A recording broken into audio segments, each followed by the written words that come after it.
Hello everyone, welcome back to my channel. In today's video, I will talk about most important topic of Hindu law, that is requirement of a valid marriage. Means एक valid marriage के लिए क्या requirement है, क्या essential है, इसे हम लोग डिटेल में देखेंगे। इसके साथ ही इसी वीडियो में हम लोग देखेंगे कि क्या मैरिज से रिलेटेड, वैलिड मैरिज से रिलेटेड जो भी सेक्शन है हिंदू मैरिज एक्ट 1955 के, उसको डिटेल में देखेंगे। So let's get started. Firstly, we talk about introduction about Hindu Marriage Act 1955. Hindu Marriage Act 1955 governs marriage of Hindu, Buddhist, Jain and Sikh. Hindu Marriage Act 1955 Hindu, Buddhist, Jain और सिख धर्म के लोगों के बीच होने वाले जो मैरिज है उनको गवर्न करता है। It provides a legal structure for a valid marriage, void and voidable marriage, divorce and more. Hindu marriage act एक वैलिड स्ट्रक्चर प्रोवाइड कराता है वैलिड मैरिज के लिए, वॉइड मैरिज के लिए, वॉइडेबल मैरिज के लिए। डाइवोर्स की जो प्रोविजन है वो है हिंदू मैरिज एक्ट में। इसके साथ ही और भी बहुत सारे मेंटेनेंस, कस्टडी से रिलेटेड प्रोविजन है हिंदू मैरिज एक्ट में। हम लोग अब ब्रीफ में देखते हैं कि हिंदू मैरिज से रिलेटेड हिंदू मैरिज एक्ट में कौन कौन से सेक्शन है। जो मोस्ट इम्पोर्टेंट सेक्शन है जो कि बताता है जो कई सारी इसेंशियल कंडीशन को उसमें उसका प्रोविजन है। सेक्शन 5 में condition for a Hindu marriage, एक वैलिड हिंदू मैरिज के लिए क्या क्या कंडीशन है वो section 5 of Hindu marriage act 1955 में दिया गया है। इसके साथ साथ ये सारे जो प्रोविजन है, सेक्शन है, वो भी रिलेटेड है हिंदू मैरिज से। सेक्शन 7 बात करता है ceremonies for a Hindu marriage. Section 8 में है registration of a Hindu marriage. Section 11 void marriage को बताता है। सेक्शन 12 वॉइडेबल मैरिज को। Section 15 divorced person when may marry again, divorced person कब मैरी कर सकते हैं, इसका प्रोविजन सेक्शन 15 में है। सेक्शन 17 बताता है punishment for bigamy. Punishment for bigamy section Hindu marriage act के सेक्शन 17 में इसका प्रोविजन है। इसके साथ साथ पनिशमेंट फॉर बाइगेमी के लिए जो है, बाइगेमी का जो पूरा प्रोविजन है, बाइगेमी क्या होती है, उसके क्या पनिशमेंट है, ये भारतीय न्याय संहिता के सेक्शन 82 में भी इसका प्रोविजन है। इसके साथ ही जो ओल्ड लॉ ऑफ क्राइम्स था, आईपीसी इंडियन पिनल कोड, उसमें 494 एंड 495 में बाइगेमी का प्रोविजन था। और यदि आप बाइगेमी के बारे में डिटेल में जानना चाहते हैं तो इस पे मैंने ऑलरेडी वीडियो बना दिया है, आप चैनल पे जाके बीएनएस नामक प्लेलिस्ट में देख सकते हैं केस लॉस के साथ। अगला सेक्शन है section 18, punishment for contravention of certain other condition for a Hindu marriage. जो भी कंडीशन सेक्शन 5 में दी गई है, उन कंडीशन के कंट्रावेंशन में यदि कोई मैरिज होता है तो उसके लिए क्या पनिशमेंट होगी, ये सेक्शन 18 में दिया गया है। ये सारे जो सेक्शंस हैं हिंदू मैरिज एक्ट 1955 के, वो हिंदू मैरिज से डील करते हैं, जिसमें मोस्ट इंपोर्टेंट सेक्शन है सेक्शन 5 एंड 7। अब हम लोग देखते हैं section 5, that is condition for a Hindu marriage. Means एक हिंदू मैरिज के लिए क्या इसेंशियल कंडीशन है, वो उसका प्रोविजन सेक्शन 5 में है। Section 5, that is condition for a Hindu marriage, a marriage may solemnised between any two Hindus. जो हिंदू मैरिज है वो किसी टू हिंदूज के बीच सोलेमनाइज्ड होना चाहिए। मीन्स पार्टी जो है वो कंडीशन है कि वो हिंदू होने चाहिए। If the following condition are fulfilled, namely, marriage तब सोलेमनाइज्ड होगा जब वो दो हिंदू के बीच होगा और ये सारे कंडीशन को फुलफिल करेगा। तो पहला कंडीशन है neither party has a spouse living at the time of marriage. Means marriage के किसी भी पार्टी के कोई लिविंग स्पाउस नहीं रहने चाहिए। मीन्स हस्बैंड यदि मेल है तो उसकी लिविंग वाइफ नहीं रहनी चाहिए, यदि फीमेल है तो उसका लिविंग हस्बैंड नहीं होना चाहिए eight the time of marriage. Means marriage के टाइम पे ये जो प्रोविजन है वो मोनोगेमी प्रिंसिपल को प्रमोट करता है, जिसमें एक टाइम पे एक ही, किसी हस्बैंड के एक टाइम पे एक ही वाइफ और एक ही हस्बैंड होने चाहिए, जिस कारण ये जो प्रोविजन है वो पॉलीगैमी और पॉलीएंड्री को प्रिवेंट करता है, प्रोहिबिट करता है। अगला प्रोविजन है eight the time of marriage neither party, means marriage के टाइम पे किसी भी पार्टी कोई भी पार्टी नहीं होनी चाहिए। क्या नहीं होनी चाहिए ये देखते हैं। Is incapable of giving a valid consent of its consequences of unsound of mind. Means unsoundness of mind के कारण वो इनकैपेबल ऑफ वैलिड कंसेंट देने में नहीं होना चाहिए। मीन्स वो अनसाउंड माइंड का नहीं होना चाहिए जिस कारण उसका कंसेंट वैलिड ना हो। मीन्स ऐसा हो कि वो पर्सन जो है मैरिज क्या है उसको समझ सके, उसका क्या कंसिक्वेंस निकलेगा, इस चीज को अच्छे से समझ सके। ये होता है कि वो साउंड पर्सन है, वो अपना कंसेंट जो है फ्रीली दे रहा है। अगला है though capable of giving a valid consent has been suffering from mental disorder of such a kind or to such an extent be benefit for marriage and the procreation of children. इसमें ये provision है कि वो valid consent देने के लिए capable है, लेकिन वो ऐसे मेंटल डिसऑर्डर से सफर कर रहा है या फिर बॉडीली अनफिट है वो, कि वो मैरिज के लिए फिट नहीं है और प्रोक्रिएशन ऑफ चिल्ड्रन के लिए वो फिट नहीं है, जिस कारण भी मैरिज क्या है वो वैलिड नहीं होगी। मीन्स वो मेंटल डिसऑर्डर वो मीन्स मेंटली फिट होना चाहिए, इसके साथ साथ वो प्रोक्रिएशन ऑफ चिल्ड्रन के लिए भी फिट होना चाहिए। अगला कंडीशन है has been subjected to recurrent attack of insanity और इपिलेसी। मीन्स जो पर्सन है, जो पार्टीज है मैरिज के, वो इंसैनिटी नहीं होनी चाहिए, मीन्स पागल नहीं होनी चाहिए, उनको कोई भी अटैक दौरा ना पड़ता हो इंसैनिटी का। मीन्स वो मेंटली बिल्कुल फिट होने चाहिए, वो मैरिज क्या है उसको समझ सके और मैरिज के क्या कंसिक्वेंस होते हैं उसको अच्छे से समझ सके। ये कंडीशन है हिंदू मैरिज का। अगला कंडीशन है the bridegroom has completed the age of 21 year and the bride has completed the age of 18 year at the time of marriage. Means जो मैरिज की पार्टी है, वो जो ब्राइडग्रूम है, जो दूल्हा है, जो मेल है, उसकी एज मैरिज के टाइम पे 21 ईयर कंप्लीट होनी चाहिए और जो ब्राइड है उसकी एज मैरिज के टाइम पे 18 ईयर कंप्लीट होनी चाहिए। ये जो प्रोविजन है सेक्शन 5 क्लॉज 3 का, ये प्रोविजन चाइल्ड मैरिज को प्रोहिबिट करता है, प्रिवेंट करता है। और जो मैरिज इसके कंट्रावेंशन में होते हैं, मीन्स इस प्रोविजन के अगेंस्ट होते हैं, मीन्स जो पार्टी है उनकी एज इस कंडीशन को फुलफिल नहीं करती है, तो वो मैरिज वैलिड होता है, लेकिन वो मैरिज पनिशेबल होता है। Section 18 of Hindu marriage act में, इसके साथ ही चाइल्ड मैरिज प्रोहिबिशन एक्ट है, उसमें भी इस मैरिज को पनिशेबल किया जाता है। अगला है the parties are not within the degree of prohibited relationship unless the custom or usages governing each of them permits of a marriage between the two. अगला कंडीशन है कि जो पार्टी है, मैरिज की पार्टीज हैं, वो prohibited relationship में नहीं होनी चाहिए, मीन्स क्लोज रिलेशनशिप में नहीं होनी चाहिए। इस टर्म को, प्रोहिबिटेड रिलेशनशिप के टर्म को हम लोग आगे डिटेल में देखेंगे। सो जो पार्टीज हैं वो प्रोहिबिटेड रिलेशनशिप में नहीं होनी चाहिए जब तक कि पार्टीज के कस्टम और यूसेज उसको अलाउ ना करते हों। अगला कंडीशन है the parties are not sapindas of each other. Means जो पार्टीज हैं वो एक दूसरे के सपिंडाज नहीं होने चाहिए। सपिंडाज भी एक ब्लड रिलेशनशिप है, क्लोज रिलेशनशिप है, जिसमें ये प्रोहिबिट किया गया है, प्रिवेंट किया गया है कि जो मैरिज की पार्टीज हैं वो एक दूसरे के सपिंडाज नहीं होनी चाहिए अनलेस द कस्टम और usage governing each of them permits of a marriage between the to. जब तक कि कस्टम और यूसेज दोनों या फिर किसी एक पार्टी का जो कस्टम और यूसेज है उसको अलाउ ना करते हो सपिंडा में मैरिज करना, तब तक जो है वो सपिंडा में मैरिज करना जो है वॉइड माना जाता है। अब हम लोग देखते हैं जो मैरिज की कंडीशन है सेक्शन 5 में, उसको हम लोग यहाँ डिटेल में देखते हैं कि ये कंडीशन किस प्रकार से है, इसको डिटेल में देखते हैं और इसका कंसिक्वेंस क्या निकलता है ये भी देखते हैं। So both parties must be Hindu. जो पहला कंडीशन है कि दोनों पार्टी, हिंदू मैरिज के जो पार्टीज हैं वो हिंदू होने चाहिए। Marriage is valid only if both bride and groom are Hindu. Marriage तभी वैलिड होगा जब ब्राइड एंड ग्रूम हिंदू होंगे। तो क्या Hindu marriage act intercaste marriage को प्रोहिबिट करता है? इसको हम लोग आगे केस लॉज के थ्रू देखेंगे। फिलहाल ये है कि Hindu marriage act intercaste marriage को प्रोहिबिट नहीं करता है। If one party is not a Hindu, यदि एक पार्टी जो है हिंदू नहीं होती है, the marriage is not govern by this act. जो मैरिज है वो इस एक्ट के थ्रू गवर्न नहीं होता है। मीन्स यदि किसी हिंदू मैरिज में से एक पार्टी जो है वो हिंदू नहीं है, तो वो मैरिज इस एक्ट के through, means Hindu marriage act 1955 के थ्रू गवर्न नहीं होता है। अगला जो कंडीशन है वो है neither party has a living spouse eight the time of marriage. Means जो हिंदू मैरिज है वो बाइगेमी को प्रोहिबिट करता है। मीन्स मैरिज के टाइम पे किसी भी पार्टी के लिविंग स्पाउस नहीं होने चाहिए। If a person remarry while the first marriage is still valid and undissolved, the marriage is void. जो भी मैरिज इस प्रोविजन के कंट्रावेंशन में होता है वो मैरिज वॉइड होता है। मीन्स यदि कोई पर्सन है उसके लिविंग स्पाउस के होते हुए भी वो सेकेंड मैरिज कर रहा है तो वो मैरिज वॉइड होगा। Sarla Mudgal versus Union of India 1965 या 1965 का केस है। इसमें जो ये डिसाइड हुआ था कि a Hindu can not convert to Islam just to remarry bigamy remains punishable under section 494 of IPC now section 82 of BNS 2023।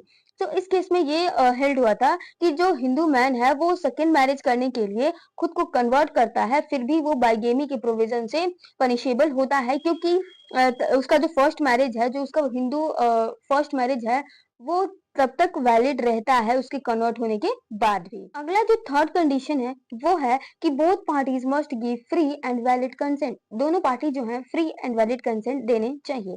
They must capable of giving consent and not unsound mind. जो parties हैं वो unsound mind के नहीं होनी चाहिए, वो capable होनी चाहिए एक वैलिड कंसेंट देने को। मैरिज अंडर फोर्स और फ्रॉड इज नॉट वैलिड। जो मैरिज फोर्स और फ्रॉड के अंडर होता है वो वैलिड नहीं होता है, वो मैरिज वॉइडेबल होता है। इन अनुराग आनंद वर्सेस सुनीता आनंद 2020 के केस में ये हेल्ड हुआ था कि mental illness hidden from the husband held marriage was voidable due to fraud. Mental illness जो कि हस्बैंड से, जिस मैरिज में मेंटल इलनेस को हिडन किया गया है हस्बैंड से, मीन्स हस्बैंड के साथ जिस मैरिज में फ्रॉड हुई है वो मैरिज वॉइडेबल होगा। मीन्स जो एग्रीड पार्टी है, मीन्स जो हस्बैंड है, वो उस मैरिज को वॉइड करा सकता है। अगला जो है कंडीशन वो है एज रिक्वायरमेंट। ब्राइड के लिए एज रिक्वायरमेंट है 18 ईयर, जबकि ग्रूम के लिए है 21 year. Marrying below the legal age does not make the marriage void. जो मैरिज लीगल एज के अंदर होता है, मीन्स चाइल्ड मैरिज जो होता है, वो वॉइड नहीं होता है, but it is punishable under section 18A of Hindu marriage act 1955। जबकि ये जो चाइल्ड मैरिज है वो section 18A of Hindu marriage act के अंदर पनिशेबल होता है, and also child marriage prohibition act 2006 के अंडर भी ये पनिशेबल होता है। अगला कंडीशन है parties must not be with in the prohibited degree of relationship. Means जो पार्टीज हैं हिंदू मैरिज के वो क्लोज रिलेशनशिप में नहीं होनी चाहिए, प्रोहिबिटेड डिग्री ऑफ रिलेशनशिप में नहीं होनी चाहिए। Marriage is invalid, marriage invalid होगा, मीन्स वॉइड होगा if the bride and groom are related in certain close relationship unless a custom permit. जब ब्राइड और ग्रूम एक दूसरे से क्लोज रिलेशनशिप में रिलेटेड हो तब वो मैरिज जो है इनवैलिड होगा, मीन्स वॉइड होगा। जब तक कि कस्टम और जो कस्टम और यूसेज हैं ब्राइड एंड ग्रूम के या फिर किसी एक पार्टी के इस मैरिज को अलाउ ना करते हो, तब जो वो मैरिज होगा, means prohibited degree of relationship में जो मैरिज होगा वो इनवैलिड मीन्स वॉइड होगा। In Rima Agrawal versus Anupam 2004, marriage within prohibited degree held void। इस केस में ये हेल्ड हुआ था कि प्रोहिबिटेड डिग्री में जो मैरिज होता है वो वॉइड होता है, मीन्स इनवैलिड होता है। अगला कंडीशन है parties must not be sapindas of each other.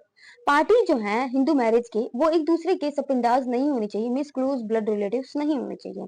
सपिंडा means close blood relatives up to 3 generation from the mother side. यहाँ मदर साइड रहेगा, up to 3 generation from mother side and fifth from means fifth generation from the father side. Customary exception can allow such marriage. Means sapinda means होता है close relative, जिसमें mother side से 3 generation ऊपर की तरफ जो relatives होते हैं वो होते हैं सपिंडा। मीन्स मदर साइड से 3 जनरेशन, जिसमें जो इंडिविजुअल है, जो पार्टी है हिंदू मैरिज की, वो भी इंक्लूडेड होती है।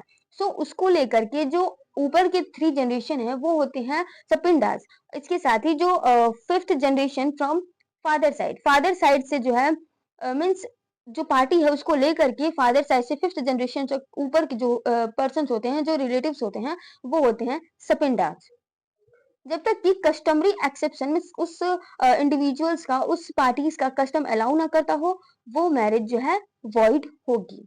If parties are sapinda and marry without custom, यदि पार्टी जो है एक दूसरे से सपिंडा रिलेटिव्स में है और उनका कस्टम जो है इसको अलाउ नहीं करता है, तो मैरिज क्या होगी, वॉइड होगी। सो जो marriage prohibited degree of relationship में होते हैं, सपिंडाज में होते हैं, वो मैरिज वॉइड होता है। इसके साथ ही जो मैरिज जो है बाइगेमी जो पर्सन करता है, मीन्स अपने स्पाउस की रहते हुए दूसरी शादी करता है, वो भी मैरिज वॉइड होता है। सो सेक्शन 5 के अकॉर्डिंग यदि 3 कंडीशन को कोई मैरिज कंट्रावेंट करता है, उसके अगेंस्ट जाता है, तो वो मैरिज वॉइड होता है। पहला, जो मोनोगेमी के प्रिंसिपल के अगेंस्ट जाए, जो मैरिज जो है प्रोहिबिटेड डिग्री में हो, और जो मैरिज सपिंडा के अगेंस्ट हो बिना किसी कस्टम के अलाउ किए बिना, तो वो ये 3 जो है वो वॉइड मैरिज होती हैं।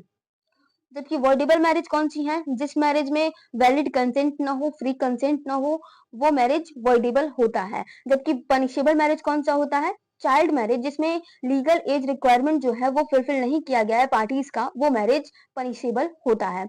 यहाँ पे जो सेक्शन 5 है वो मैंने यहाँ डिटेल में कवर कर दिया है। यदि आपको वीडियो पसंद आ रही है, वीडियो समझ आ रही है, तो वीडियो को लाइक करें, चैनल को अभी के अभी सब्सक्राइब कर दें, क्योंकि आगे आने वाली वीडियो भी बहुत इंपॉर्टेंट है, जो कि आपको आसानी से मिलने चाहिए। अगर आसानी से आप मिलना चाहते हैं वीडियोस का, तो आप चैनल को अभी सब्सक्राइब कर दें और वीडियो को शेयर कर दें अपने फ्रेंड्स में। इसके साथ ही वीडियो पे पॉजिटिव कमेंट कर दें, ताकि मुझे और मोटिवेशन मिले इस तरह का वीडियो बनाने का।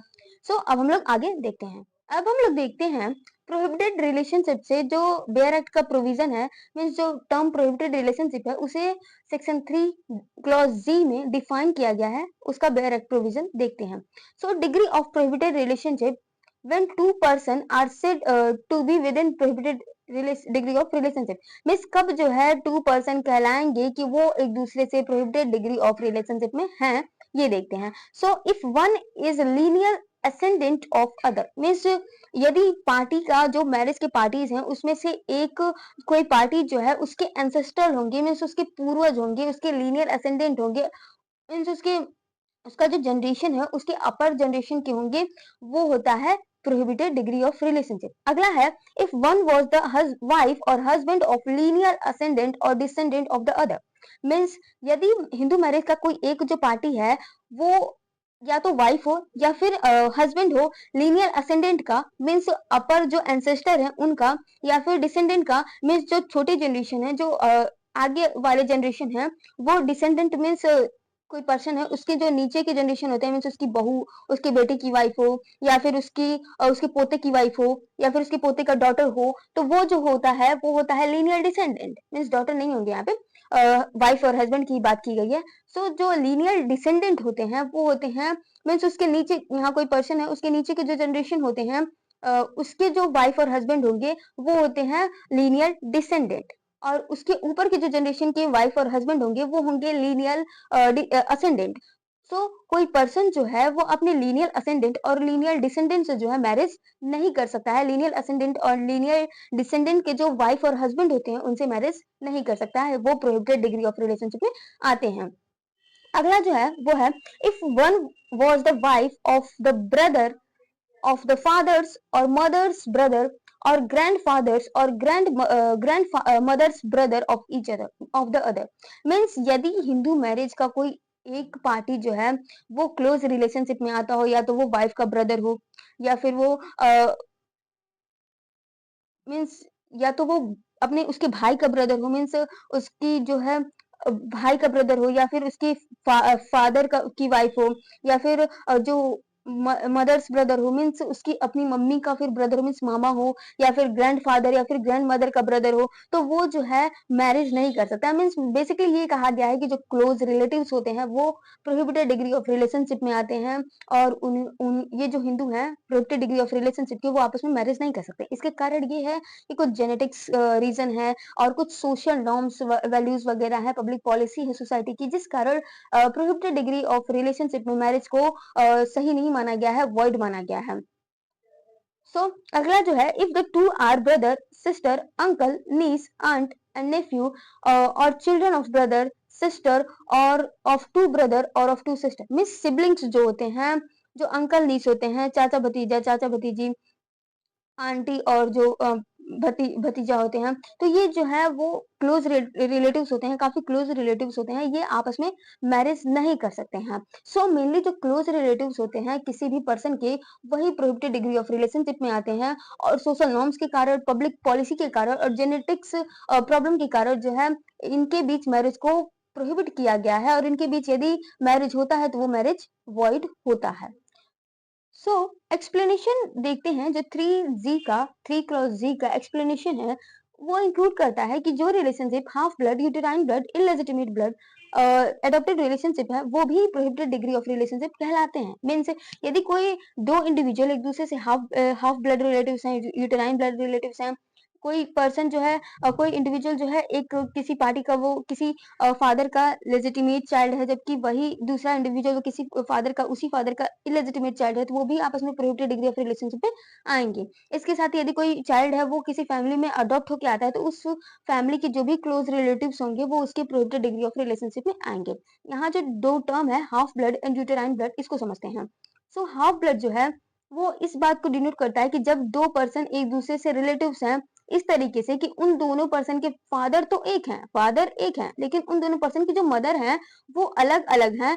सो वो जो पर्सन है, ये दोनों इंडिविजुअल हैं, वो एक-दूसरे से हाफ ब्लड रिलेटिव्स हैं। मीन्स उनके फादर एक हैं, लेकिन मदर अलग-अलग हैं, तो वो एक-दूसरे के हाफ ब्लड रिलेटिव्स कहलाएँगे, हाफ ब्लड सिब्लिंग्स कहलाएँगे। जबकि यूटेराइन जो ब्लड रिलेटिव्स हैं, वो इसके अपोजिट हैं जिसे डेफिनिशन में सेक्शन 3 की डेफिनिशन में ही डिफाइन किया गया है। सो जो यूटेराइन ब्लड रिलेटिव्स हैं, वो तब होंगे इसके अपोजिट है। मीन्स इन दोनों दोनों इंडिविजुअल की मदर सेम रहेंगी, लेकिन जो फादर होंगे वो अलग होंगे। तो वो होता है वो एक-दूसरे से रिलेटिव्स होते हैं यूटेराइन ब्लड में। सो ये जो हाफ ब्लड और यूटेराइन ब्लड रिलेटिव्स हैं वो भी प्रोहिबिटेड डिग्री ऑफ रिलेशनशिप में आएंगे। मीन्स ये दो इंडिविजुअल भी आपस में मैरिज नहीं कर सकते हैं। अगला है सपिंडा रिलेशनशिप, जिसे सेक्शन 3 क्लॉज एफ में डिफाइन किया गया है। Sapinda relationship with reference to any person extant as far as the third generation inclusive that person in the line of ascendant through the mother। Means कोई individual है उसकी mother से जो 3 line होगी, मीन्स वो इंडिविजुअल खुद include रहेगा। उसके साथ जो उसकी मदर, उसकी खुद की मदर, फिर जो उसकी नानी होगी, मीन्स जो उसकी ग्रैंड मदर होगी, जो नानी होगी, वो उससे जो रिलेटिव्स होंगे, इससे जो भी इन दोनों इंडिविजुअल से जो भी रिलेटिव्स होंगे 1 2 3 3 जनरेशन तक जो भी रिलेटिव्स इंडिविजुअल होंगे वो उनके सपिंडाज में आएंगे। इसके साथ ही अगला जो है and fifth generation inclusive in the line of ascendant through father. Means इस इंडिविजुअल से फिफ्थ जनरेशन तक, मीन्स इसके पिताजी हो गए, फिर इसके दादाजी, उसके परदादा, ऐसे करके फिफ्थ जनरेशन तक जो भी असेंडेंट आएंगे, जो भी एंसेस्टर्स होंगे इस इंडिविजुअल के, वो होंगे इसके सपिंडास। और उन फिफ्थ जनरेशन के जो भी लीनियल होंगे, जो भी उनके उनके जनरेशन बाय जनरेशन जो भी उनके रिलेटिव्स होंगे, वो भी सपिंडास में ही आते जाएंगे। सो जो क्लोज ब्लड रिलेटिव्स हैं वो एक दूसरे के सपिंडा रिलेशनशिप कहलाते हैं। The line being traced upward in each case from the person concern who is to be counted as the first generation. जो लाइन है वो उस पर्सन से काउंट किया जाएगा जो कि फर्स्ट जनरेशन होगा, मीन्स उस इंडिविजुअल से। Two persons are said to subindas of each other if one is lineal ascendant of the other within the limit of subinda relationship। Two person एक दूसरे के सपिंडा कहलाएंगे जब एक जो पर्सन है वो दूसरे जनरेशन के कोई लीनियर असेंडेंट हो या फिर लीनियर डिसेंडेंट हो, तो वो भी एक दूसरे के सपिंडास कहलाएंगे। मीन्स इसके क्लोज ब्लड रिलेटिव्स भी आपस में मैरिज नहीं कर सकते, क्योंकि वो क्या है, एक दूसरे के सपिंडास हैं। If they have common linear ascendant who is within the limits of sapinda relationship with reference to each of them.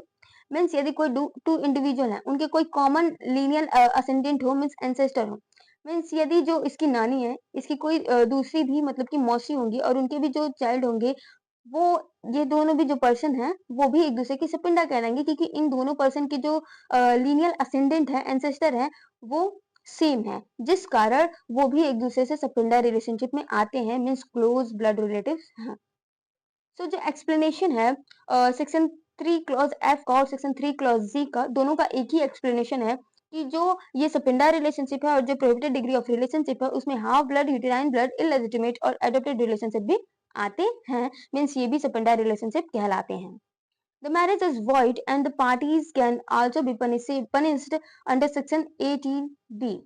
जो मैरिज सपिंडा रिलेशनशिप में होता है वो मैरिज वॉइड होता है। इसके साथ ही वो सेक्शन 18B में पनिशेबल भी होता है। जो मैरिज इस प्रोविजन के कंट्रोवेंशन में होता है, इस प्रोविजन के अगेंस्ट होता है। इसके साथ ही जो प्रोहिबिटेड डिग्री ऑफ रिलेशनशिप में मैरिज होता है वो भी सेक्शन 18B में पनिशेबल होता है और वॉइड होता है।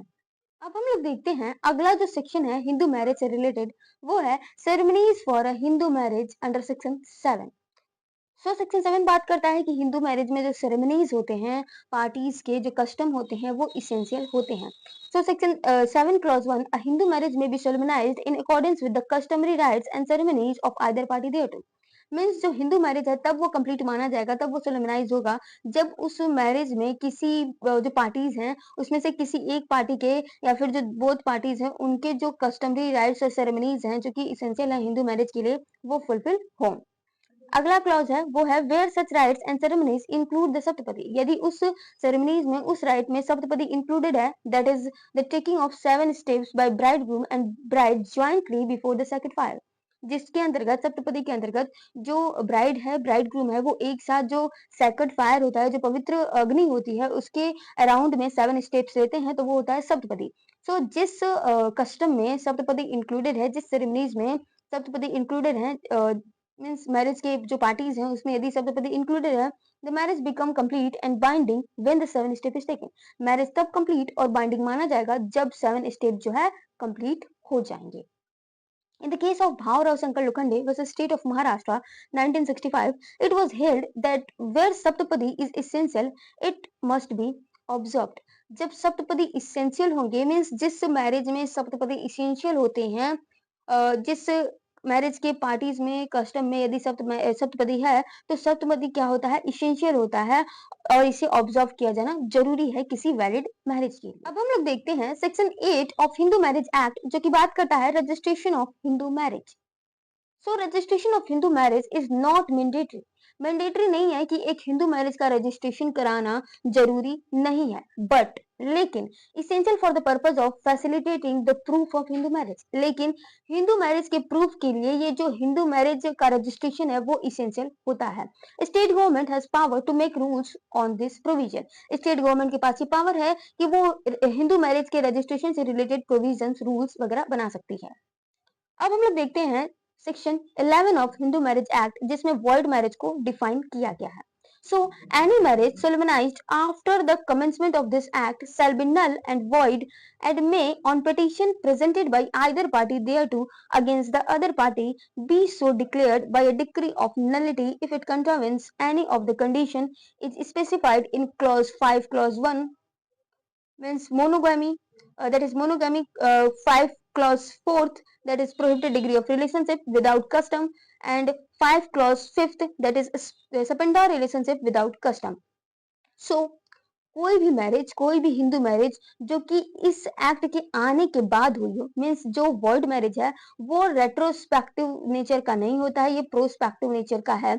मीन्स जो मैरिज है प्रोस्पेक्टिव नेचर, मीन्स कोई भी मैरिज जो हिंदू मैरिज एक्ट के आने के बाद कोई मैरिज हुई हो जिसमें जो मैरिज के एसेंशियल कंडीशन है क्लॉज 5(1) मोनोगेमी को जो प्रमोट करता है, क्लॉज 5(4) जो है जो कि प्रोहिबिटेड डिग्री ऑफ रिलेशनशिप को बिना कस्टम के, जिसमें कस्टम अलाउ नहीं करता है, उसमें जो प्रोहिबिटेड डिग्री ऑफ रिलेशनशिप में जो मैरिज होते हैं उसको प्रोहिबिट करता है। जो क्लॉज 5(5) है जिसमें सेकेंडरी रिलेशनशिप को प्रोहिबिट किया गया है, जो मैरिज सेकेंडरी रिलेशनशिप में बिना कस्टम के अलाउ के होंगे वो मैरिज वॉइड होगी। सो जो एक्ट के आने के बाद जो मैरिज इन 3 कंडीशन के कंट्रावेंशन में होते हैं वो मैरिज वॉइड होंगे, नल एंड वॉइड होंगे। उसे ये जरूरी नहीं है उस मैरिज को कि उससे कोर्ट की डिक्री ही मिले, डिक्री ऑफ नलिटी ही मिले, लेकिन आइदर पार्टी मीन्स उस मैरिज की कोई भी पार्टी के पास ये राइट है कि वो पिटीशन डाल सकते हैं मैरिज की डिक्री को, कोर्ट से मैरिज की डिक्री को डिक्लेयर कराने के लिए यदि वो मैरिज इन 3 क्लॉज के कंट्रावेंशन में हो। सो जो वॉइड मैरिज है वो प्रोस्पेक्टिव नेचर का है, मीन्स जो मैरिज एक्ट के आने के बाद हुआ है उस मैरिज पे ये लागू होता है। अगला है वॉइडेबल मैरिज जिसे section 12 of Hindu marriage act में डिफाइन किया गया है। Any marriage whether before or after the commencement of this act shall be voidable and may annulled by a decree of nullity on any of the following ground. कोई भी marriage चाहे वो act के आने के पहले हुआ हो या फिर एक्ट के आने के बाद हुआ हो, मीन्स जो वॉइडेबल मैरिज है वो दोनों कंडीशन में अलाउ करता है कि मैरिज वॉइड किया जा सकता है, चाहे वो मैरिज रेट्रोस्पेक्टिव हो या फिर प्रोस्पेक्टिव हो। मीन्स मैरिज एक्ट के आने के पहले का मैरिज हो या फिर बाद का मैरिज हो उसे वो वॉइडेबल होता है, मीन्स उसे वॉइड कराया जा सकता है। मीन्स ऐसा मैरिज वॉइडेबल होता है जो कि एक्ट के आने के बाद का हो या फिर एक्ट के आने के पहले का हो, उस पर जो एग्रीड पार्टी है वो डिक्री ऑफ नलिटी के थ्रू उस मैरिज को एनल करा सकती है, मीन्स नल एंड वॉइड करा सकती है यदि वो इन सारे ग्राउंड्स पे हो। तो पहला जो ग्राउंड है वो है वॉयलेशन ऑफ सेक्शन 5 क्लॉज 2। जो सेक्शन 5 क्लॉज 2 है उसका यदि वायलेशन करता है तो वो मैरिज वॉइडेबल होगा। मीन्स मेंटल कैपेसिटी नहीं है किसी पार्टी का, मीन्स जो मैरिज के पार्टीज हैं वो उसमें से कोई एक अनसाउंड माइंड का हो, मेंटल डिसऑर्डर हो, रिकरेंट इंसैनिटी आती हो उसे, तो वो उसमें जो एग्रीड पार्टी होता है उसके पास ये राइट होता है कि वो मैरिज को वॉइड करा सकता है। अगला है other condition for avoidable marriage not in section 5 but related to consent. जो अदर कंडीशन है सेक्शन 5 में ये इनका प्रोविजन नहीं है, लेकिन वो कंसेंट से रिलेटेड है और वो मैरिज भी वॉइडेबल मैरिज होते हैं, वो भी ग्राउंड होते हैं मैरिज को वॉइड कराने का। तो पहला जो है सेक्शन 12 क्लॉज 1A में दिया हुआ है इम्पोर्टेंसी ऑफ द रेस्पोंडेंट। यदि रेस्पोंडेंट है वो इम्पोर्टेंट है तो वो भी मैरिज वॉइडेबल कराया जा सकता है, जो एग्रीड पार्टी है वो उसको वॉइड करा सकती है। अगला है section 12 clause 1C, consent obtain by force and fraud. किसी मैरिज में जो कंसेंट है वो फोर्स और फ्रॉड से ऑब्टेन किया गया है तो उसे भी वॉइडेबल कराया जा सकता है, मींस वो भी वॉइडेबल होता है, उसे भी वॉइड कराया जा सकता है। अगला है section 12 clause 1D, wife was pregnant by another person at the time of marriage. यदि जो वाइफ है, जो ब्राइड है, वो मैरिज के टाइम पे किसी अदर पर्सन से, जो दूल्हा है उससे नहीं, किसी अदर पर्सन से प्रेग्नेंट है तो वो भी मैरिज जो है वॉइडेबल है और उसे वॉइड कराया जा सकता है। Until annulled, parties are legally husband and wife. जब तक वॉइडेबल मैरिज वॉइड ना कराया जाए एग्रीड पार्टी के द्वारा तो वो मैरिज लीगली वैलिड होती है और जो पार्टीज होते हैं वो हस्बैंड और वाइफ माने जाते हैं। And children born from voidable marriage are legitimate. और जो चिल्ड्रन वॉइडेबल मैरिज से जन्म लेते हैं वो चिल्ड्रन लेजिटिमेट चिल्ड्रन होते हैं। इसके साथ ही जो चिल्ड्रन वॉइड मैरिज से भी जन्म लेते हैं वो section 16 of Hindu marriage act के अकॉर्डिंग जो है लेजिटिमेट चिल्ड्रन माने जाते हैं, जिसमें चिल्ड्रन के फायदे के लिए जो है इसका प्रोविजन किया गया है कि वॉइड और वॉइडेबल मैरिज से जो चिल्ड्रन है वो लेजिटिमेट चिल्ड्रन होंगे, जिसको हम लोग आगे में डिटेल में जानेंगे आगे के वीडियो में। तब तक यदि आपको यहाँ तक समझ आया है तो वीडियो को अभी के अभी सब्सक्राइब कर दे, लाइक कर दे, शेयर कर दे, पॉजिटिव कमेंट कर दे। अब हम लोग आगे देखते हैं। अब हम लोग देखते हैं section 15 of Hindu marriage act that is covered divorce person when may marry again. Means जो डाइवोर्स पर्सन होते हैं कब शादी कर सकते हैं। So if a divorced person want to marry again, Hindu law says, यदि कोई divorced person दोबारा शादी करना चाहता है तो हिंदू लॉ के उसमें बताया गया है सेक्शन 15 में कि इसके लिए दो कंडीशन है। कंडीशन 1 ये है कि there must be no right to appeal against the divorce judgement, और if the other party had the right to appeal then.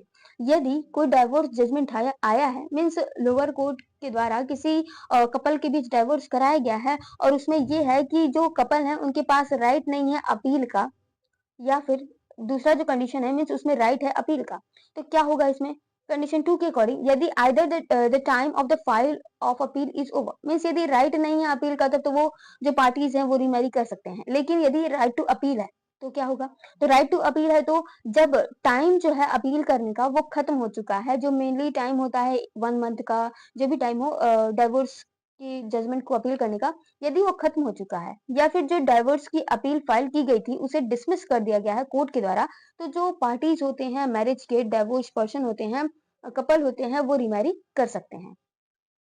अगला है section 17 that cover in punishment for bigamy. Section 17 में provision है कि जो बाइगेमी है उसके लिए क्या पनिशमेंट है। So any marriage between two Hindus sermonized after the commencement of this act is void। कोई मैरिज जो कि दो हिंदू के बीच हुआ हो और इस एक्ट के आने के बाद हुआ हो तो वो वॉइड होगा। क्यों?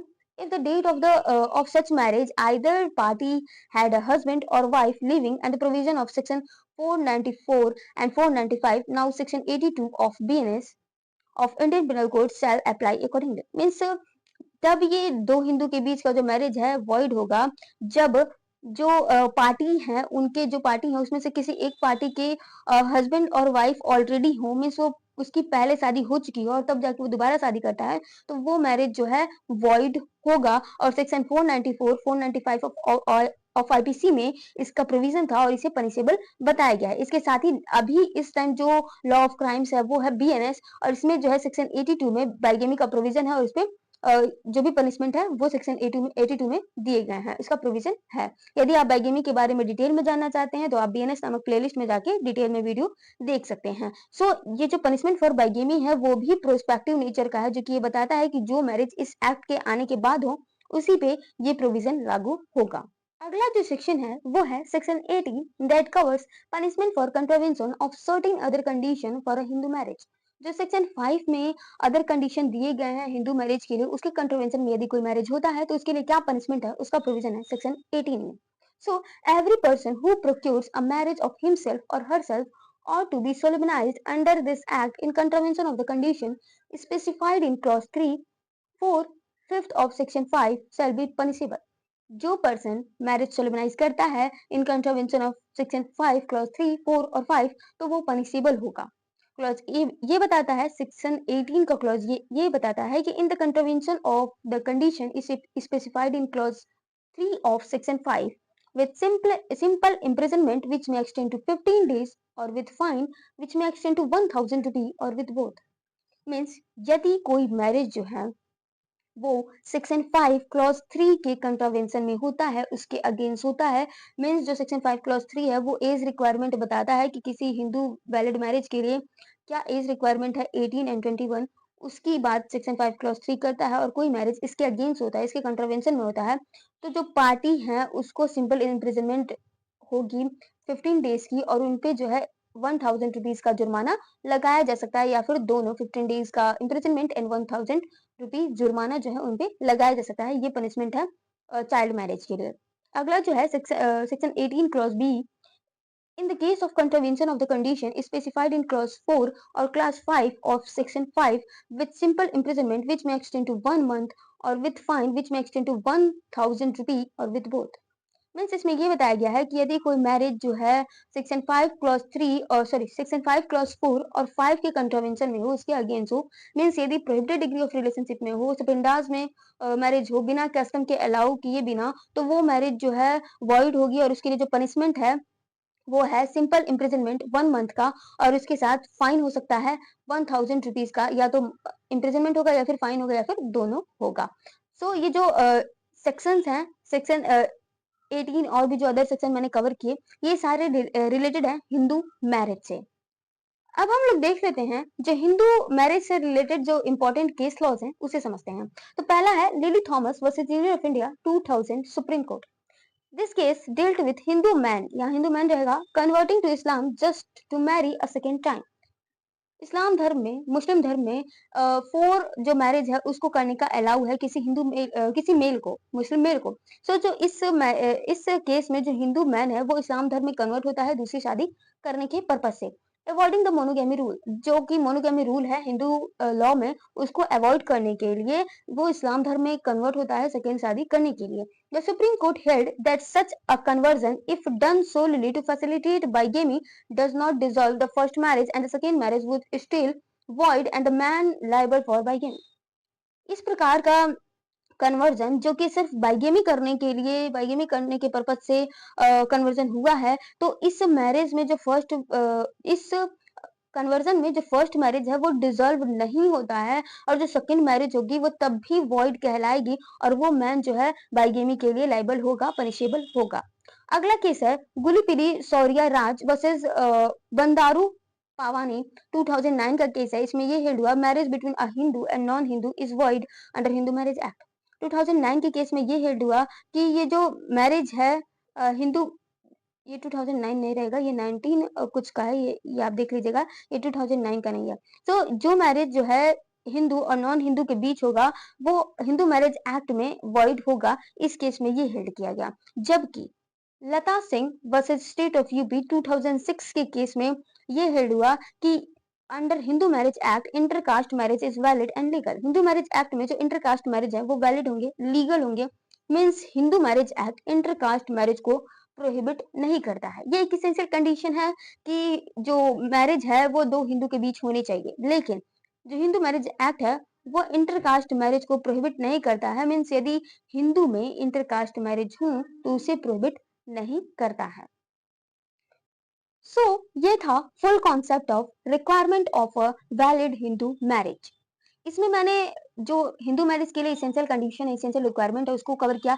इसके साथ ही हिंदू मैरिज से जो भी रिलेटेड सेक्शंस है लाइक सेक्शन 15, 11, 12 17, 18 उसे भी कवर किया डिटेल में। तो यदि वीडियो आपको पसंद आई है, वीडियो समझ आया है तो वीडियो को लाइक करें, चैनल को अभी सब्सक्राइब करें ताकि आगे आने वाली जो वीडियो है वो आपको आसानी से मिल सके और चैनल आपसे छूट ना पाए और आप भूल ना जाए बाद में, इसलिए अभी सब्सक्राइब कर दीजिए। और यदि वीडियो समझ आया है तो वीडियो पे पॉजिटिव कमेंट कर दीजिए। इसके साथ ही आप आगे आने वाली वीडियो क्या चाहते हैं, मीन्स कौन से टॉपिक पे चाहते हैं कि मैं उस टॉपिक को एक्सप्लेन करूं, वो कमेंट बॉक्स में आप बता सकते हैं। मैं उस टॉपिक पे जल्द से जल्द वीडियो लाने की कोशिश करूंगी। सो if you found this video, like this video, subscribe my channel and share this video. Thanks for watching and keep supporting me.